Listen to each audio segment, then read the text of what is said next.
Charlotte's Web by E.B. White and pictures by Garth Williams. Chapter 11 The Miracle. The next day was foggy. Everything on the farm was dripping wet. The grass looked like a magic carpet. The asparagus patch looked like a silver forest. On foggy mornings, Charlotte's Web was truly a thing of beauty. This morning, each thin strand was decorated with dozens of tiny beads of water. The web glistened in the light and made a pattern of loveliness and mystery, like a delicate veil. Even Lurvy, who wasn't particularly interested in beauty, noticed the web when he came with the pig's breakfast. He noted how clearly it showed up, and he noted how big and carefully built it was. And then he took another look, and he saw something that made him sit his pail down. There, in the center of the web, neatly woven in block letters, was a message. It said, "Some pig." Lurvy felt weak. He brushed his hand across his eyes and stared harder at Charlotte's Web. "I'm seeing things," he whispered.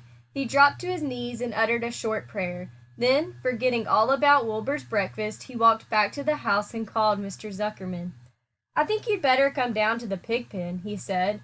"What's the trouble?" asked Mr. Zuckerman. "Anything wrong with the pig?" "Not exactly," said Lurvy. "Come and see for yourself." The two men walked silently down to Wilbur's yard. Lurvy pointed to the spider's web. "Do you see what I see?" he asked. Zuckerman stared at the writing on the web. Then he murmured the words, "Some pig." Then he looked at Lurvy. Then they both began to tremble. Charlotte, sleepy after her night's exertions, smiled as she watched. Wilbur came and stood directly under the web. "Some pig," muttered Lurvy in a low voice. "Some pig," whispered Mr. Zuckerman. They stared and stared for a long time at Wilbur. Then they stared at Charlotte. "You don't suppose that spider—" began Mr. Zuckerman, but he shook his head and didn't finish the sentence. Instead, he walked solemnly back up to the house and spoke to his wife. "Edith, something has happened," he said in a weak voice. He went into the living room and sat down, and Miss Zuckerman followed. "I've got something to tell you, Edith," he said. "You better sit down." Miss Zuckerman sank into a chair. She looked pale and frightened. "Edith," he said, trying to keep his voice steady, "I think you had best be told that we have a very unusual pig." A look of complete bewilderment came over Miss Zuckerman's face. "Homer Zuckerman? What in the world are you talking about?" she said. "This is a very serious thing, Edith," he replied. "Our pig is completely out of the ordinary." "What's unusual about the pig?" asked Miss Zuckerman, who was beginning to recover from her scare. "Well, I don't really know yet," said Mr. Zuckerman. "But we have received a sign, Edith, a mysterious sign. A miracle has happened on this farm. There is a large spider's web in the doorway of the barn cellar, right over the pig pen. And when Lurvy went to feed the pig this morning, he noticed the web because it was foggy. You know how a spider's web looks very distinct in a fog. And right spank in the middle of the web, there were the words, 'Some pig.' The words were woven right into the web. They were actually part of the web, Edith. I know, because I have been down there and seen them. It says, 'Some pig.' Just as clear can be. There can be no mistake about it. A miracle has happened, and a sign has occurred here on earth, right on our farm, and we have no ordinary pig." "Well," said Miss Zuckerman, "it seems to me you're a little off. It seems to me we have no ordinary spider." "Oh, no," said Zuckerman, "it's the pig that's unusual. It says so right there in the middle of the web." "Maybe so," said Miss Zuckerman. "Just the same, I intended to have a look at that spider." "It's just a common gray spider," said Zuckerman. They got up, and together they walked down to Wilbur's yard. "You see, Edith, it's just a common gray spider." Wilbur was pleased to receive so much attention. Lurvy was still standing there, and Mr. and Miss Zuckerman, all three, stood for about an hour, reading the words on the web over and over, and watching Wilbur. Charlotte was delighted with the way her trick was working. She sat without moving a muscle, and listened to the conversation of the people. When a small fly blundered into the web just beyond the word pig, Charlotte dropped quickly down, rolled the fly up, and carried it out of the way. After a while the fog lifted, the web dried off, and the words didn't show up so plainly. The Zuckermans and Lurvy walked back to the house. Just before they left the pig pen, Mr. Zuckerman took one last look at Wilbur. "You know," he said, in an important voice. I've thought all along that that pig of ours was an extra good one. He's a solid pig. That pig is as solid as they come. You notice how solid he is around the shoulders, Lurvy? Sure I do, said Lurvy. I've always noticed that pig. He's quite a pig. He's long and he's smooth, said Zuckerman. That's right, agreed Lurvy. He's as smooth as they come. He's some pig. When Mr. Zuckerman got back to the house, he took off his work clothes and put on his best suit. Then he got into his car and drove to the minister's house. He stayed for an hour and explained to the minister that a miracle had happened on the farm. So far, said Zuckerman, only 4 people on earth know about this miracle: myself, my wife Edith, my hired man Lurvy, and you. Don't tell anybody else, said the minister. We don't know what it means yet, but perhaps if I give it thought to it, I can explain it in my sermon next Sunday. There can be no doubt that you have a most unusual pig. I intend to speak about it in my sermon and point out the fact that this community has been visited with a wondrous animal. By the way, does the pig have a name? Why, yes, said Mr. Zuckerman. My little niece calls him Wilbur. She's a rather queer child, full of notions. She raised the pig on a bottle, and I bought him from her when he was a month old. He shook hands with the minister and left. Secrets are hard to keep. Long before Sunday came, the news spread all over the county. Everybody knew that a sign had appeared in a spider's web on the Zuckerman's place. Everybody knew that the Zuckermans had a wondrous pig. People came from miles around to look at Wilbur and to read the words on Charlotte's Web. The Zuckermans' driveway was full of cars and trucks from morning till night. Fords and Chevys and Buick Roadmasters and GMC pickups and Plymouths and Studebakers and Packards and DeSotos with gyromatic transmissions and Oldsmobiles with rocket engines and Jeep station wagons and Pontiacs.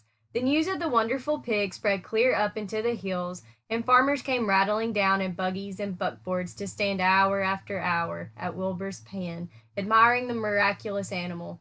All said they had never seen such a pig before in their lives. When Fern told her mother that Avery had tried to hit the Zuckerman spider with a stick, Miss Arable was so shocked that she sent Avery to bed without any supper as punishment. In the days that followed, Mr. Zuckerman was so busy entertaining visitors that he neglected his farm work. He wore his good clothes all the time now, got right into them when he got up in the morning. Miss Zuckerman prepared special meals for Wilbur. Lurvy shaved and got a haircut, and his principal farm duty was to feed the pig while people looked on. Mr. Zuckerman ordered Lurvy to increase Wilbur's feedings from 3 meals a day to 4 meals a day. The Zuckermans were so busy with visitors they forgot about other things on the farm. The blackberries got ripe, and Miss Zuckerman failed to put up any blackberry jam. The corn needed hoeing, and Lurvy didn't find time to hoe it. On Sunday, the church was full. The minister explained the miracle. He said that the words on the spider's web proved that human beings must always be on the watch for the coming of wonders. All in all, the Zuckerman's pig pen was the center of attraction. Fern was happy, for she felt that Charlotte's trick was working and that Wilbur's life would be saved.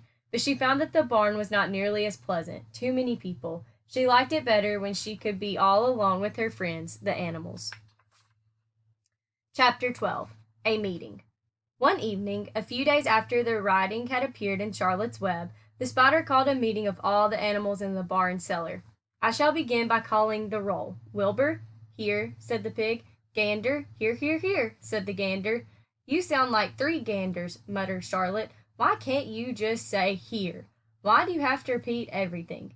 It's my idiosyncrasy, here, replied the gander. Goose, said Charlotte. Here, here, here, said the goose. Charlotte glared at her. Goslings 1 through 7. B-B-B, B-B-B, B-B-B, B-B-B, B-B-B, B-B-B, B-B-B, said the goslings. This is getting to be quite a meeting, said Charlotte. Anybody would think we had 3 ganders, 3 geese, and 21 goslings. Sheep? Hee-haw, answered the sheep all together. Lambs? Hee-haw, answered the lambs all together. Templeton? No answer. Templeton? No answer. Well, we are all here except the rat, said Charlotte. I guess we can proceed without him.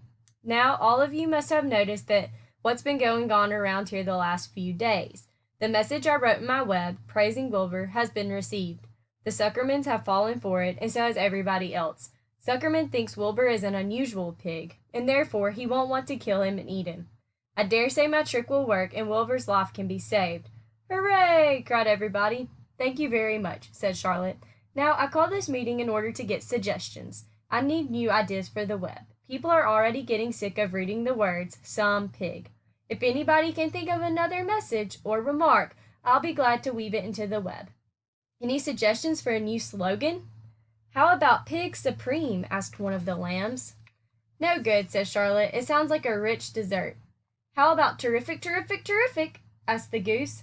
Cut that down to one terrific, and it will do very nicely, said Charlotte. I think terrific might impress Zuckerman. But Charlotte, said Wilbur, I'm not terrific. That doesn't make a particle of difference, replied Charlotte. Not a particle. People believe almost anything they see in print. Does anybody here know how to spell terrific? I think, said the gander, it's T double E double R double R double I double F double I double C C C C C. What kind of an acrobat do you think I am? Said Charlotte in disgust. I would have to say Cent Vitus Dance to weave a word like that in my web. Sorry, said the gander. Then the oldest sheep spoke up. I agree that there should be something new written in the web if Wilbur's life is to be saved. And if Charlotte needs help in finding words, I think she can get it from our friend Templeton. The rat visits the dump regularly and has access to old magazines. He can tear out bits of advertisements and bring them up here to the barn cellar so that Charlotte can have something to copy. Good idea, said Charlotte, but I'm not sure Templeton will be willing to help. You know how he is. Always looking out for himself, never thinking of the other fellow. I bet I can get him to help, said the old sheep. I'll appeal to his baser instincts, of which he has plenty. Here he comes now. Everybody keep quiet while I put the matter up to him. The rat entered the barn the way he always did, creeping along close to the wall. What's up? He asked, seeing the animals assembled. We're holding a directors' meeting, replied the old sheep.